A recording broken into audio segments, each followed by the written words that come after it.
(10일) 모닝브리프입니다.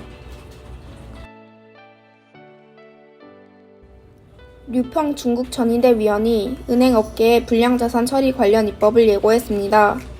류 위원은 은행업계 불량자산 처리 조례에 제정을 촉구하며 이를 통해 은행업계 불량자산의 이전부터 구조조정, 출자전환, 처리 및 법적 의무 등을 종합한 제도적 기반을 마련할 계획입니다. 특히 올해 3월 말까지 만기 예정 대출 잔액이 6.6조 위안가량으로 추산되는 만큼 은행업계의 불량대출 자산 처리 조례의 제정이 한층 더 빨라질 전망입니다. 최근 중국 당국과 전인대 관련 부처, 인원이 일제히 나서 금융 리스크 방지를 강조하고 있습니다. 특히 앞서 중국 증감회는 상장사 질적 개선을 중점으로 한 정책 제정 계획을 발표했고, 여러 전인대 위원들도 함께 나서 은행, 핀테크 업계 중심의 리스크 관리 체계 마련을 강조했습니다. 이처럼 행정부, 입법부가 금융 리스크 방지에 주력한 가운데 올해는 은행과 핀테크 업계에 다수의 관련 정책이 제정될 전망입니다.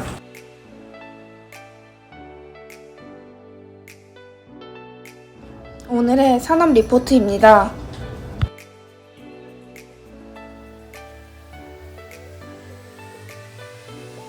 지난 2월 중국 자동차 업계의 자동차 판매량이 총 119만 대로 전년 동월 대비 368% 증가했습니다. 지난해 코로나19 사태로 자동차 판매량이 적었기에 다소 큰 기저효과가 발생했습니다. 다만 앞서 중국 정부가 발표한 정부 공작 보고서에서 자동차 소비 확대를 강조한 만큼 자동차 소비 증가세는 이어질 전망입니다. 따라서 상하이 자동차 그룹 등 자동차 업계가 한 차례 성장할 것으로 예상되고 상하이 자동차 그룹 등 업계 주도주의 약진이 기대됩니다. 지난 2월 중국 게임 업계가 해외 모바일 게임 시장에서 22.4억 달러 수준의 매출을 기록해 전체 글로벌 시장 매출액 내 40.2%를 차지했습니다. 게다가 최근 여러 차례 신규 게임 판호가 발급되면서 신규 게임 출시가 빨라질 전망입니다. 따라서 게임 업계의 업황이 대폭 개선될 것으로 예상되고 있어 거인 네트워크 등 기업을 주목해야 합니다.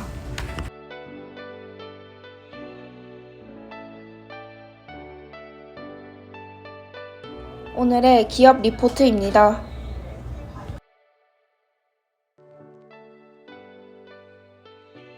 인쇄 회로 기판을 생산 및 판매하는 기업인 펑딩홀딩스의 2월 매출이 기저효과로 큰 증가율을 기록했습니다.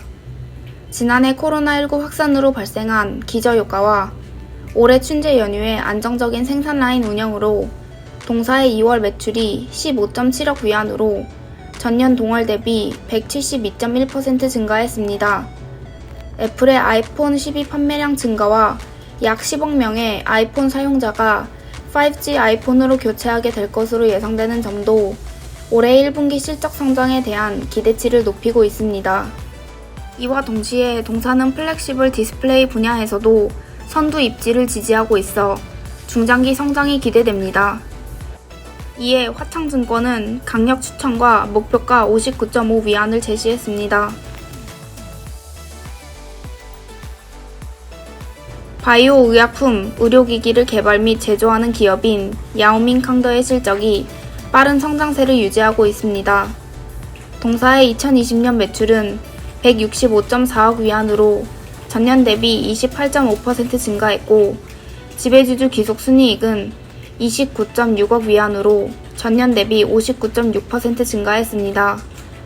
연간 순이익은 비경상 손실의 영향을 비교적 크게 받았으나 이 요인을 제외하면 컨센서스를 크게 상회했습니다.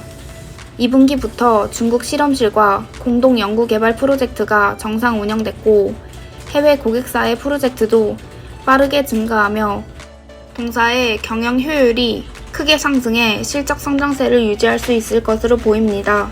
이에 신한증권은 투자 의견 매수를 제시했습니다.